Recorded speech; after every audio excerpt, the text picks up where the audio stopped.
Baez, Jose Contreras, these bullpen guys who have +4 ERAs have been getting up a lot of hits to an offense that can produce runs. And then on the other side, you may have Edson Volquez who pitches less innings, but then you have Arthur Rhodes come in. You have Chapman who's throwing 105 miles an hour. It's true. Who's that?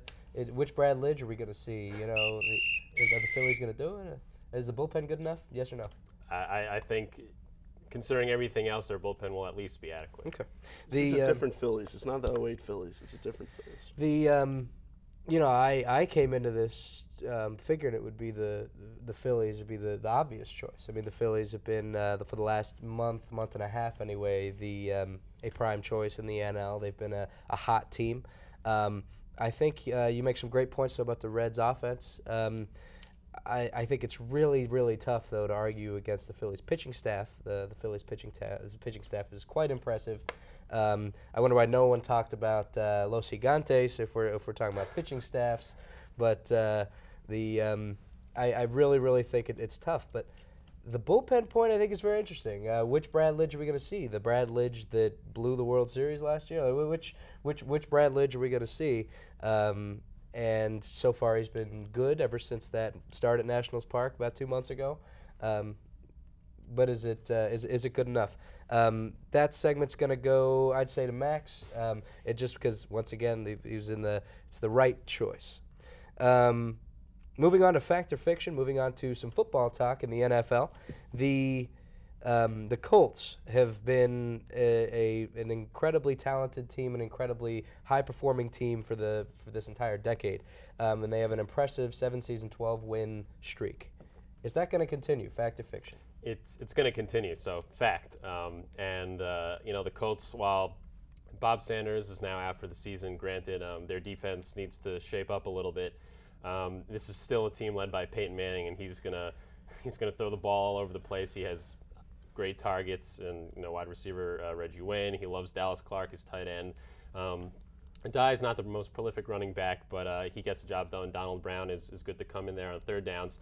But if you look at their schedule, I think they'll win 12, maybe 13. So in that sense, they're not as good as they have been, but I think they're going to win it. They lost to the Texans the first week of the season. Did that spark a lot of concern? For the second time, only the second time ever. But yeah. I think that they're going to come back. The next time they play the Texans will be at home in Indianapolis. In the barn. I think they're definitely going to win that game. And if you look at the rest of their schedule, I only see maybe 3 definite losses. They're playing at New England, which is going to be tough, versus San Diego is always difficult. They got 2 against Tennessee.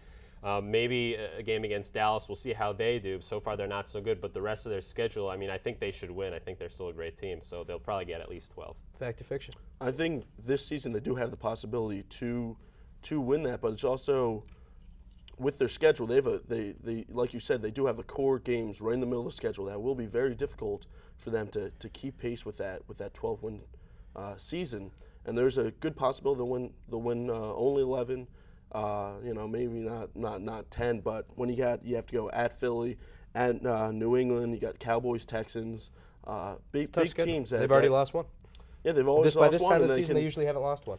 Yeah, they've got a definitely a chance to lose against the Texans on any given Sunday. Sunday. So I do believe that this might be the season where that win streak comes to an end. Fact or fiction? Niners are still going to win the NFC West despite their surprisingly bad start. It's fiction right now. It's a horrendous start, even though in a division that's absolutely terrible right now. The 49ers, they do have the best chance of coming out of that and winning that because of the how weak the other teams are. But I just can't see them with their schedule doing it. I'm going to have to agree and say fiction as well. I was never really high on them to begin with. Frank Gore is a great runner. Everyone picked them to win that division just because it's so bad. But Alex Smith is their quarterback still, and he is not very good. And we've seen that they have the lowest.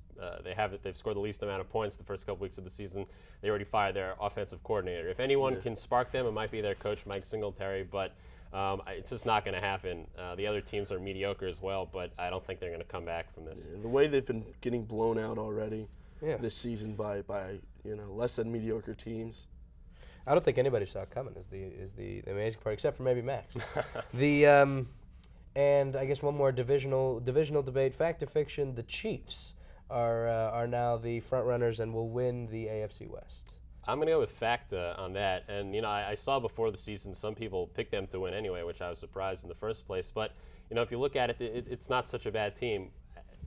It's only been 3 games in the season so far, but they have the most rushing yards in the whole league. And I watched some of the game last week.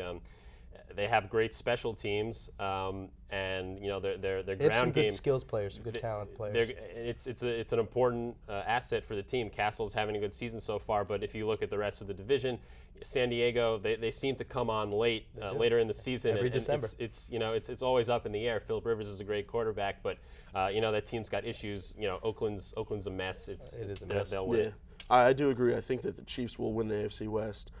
San Diego's fallen on hard times this season already. And you look also the 2 schedule. San Diego would be the only team I think competing with them. And they have to go play New England and Cincy while also playing Indianapolis and Houston. So The 2 games can make a difference.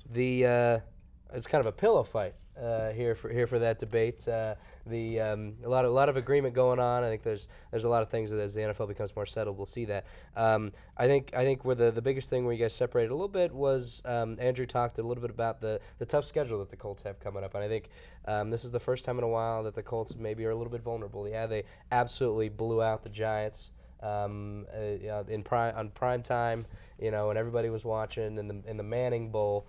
But what can we expect from them? I don't know. I think the schedule, you made the correct points, and that gives you segment 3. A 2-1 lead still for Max. He's trying to wrap it up here. Segment 4, still talking the NFL. We've got an 18-game season being talked about. More and more people are saying it's a done deal. It's going to happen in the next few years.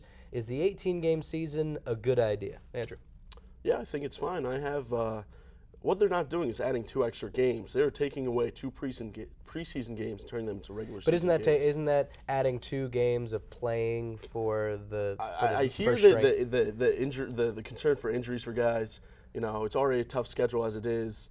But if you're going to get injured, you can get injured any game. It could be a one game season. Could be a preseason game. It could be a preseason game. You could be in for 1 snap. You could be out for the season. Torn ACL.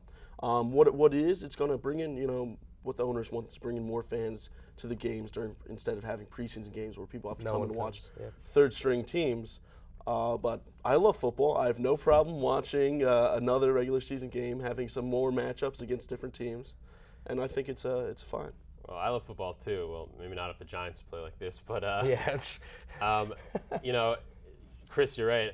Even if they take 2 games from the preseason, I mean, those guys have totally different mentalities in the preseason and in the actual regular season, and the players that are physically on the field are different as well. Preseason's about execution, not physicality. Right. Yeah. And your argument about the injury could happen any week, that's totally valid. And I think the big picture here is you have to look at these athletes' careers in a long-term standpoint. You have to think about their lives, as crazy as it sounds, because adding 2 full games to be pounded on during every season.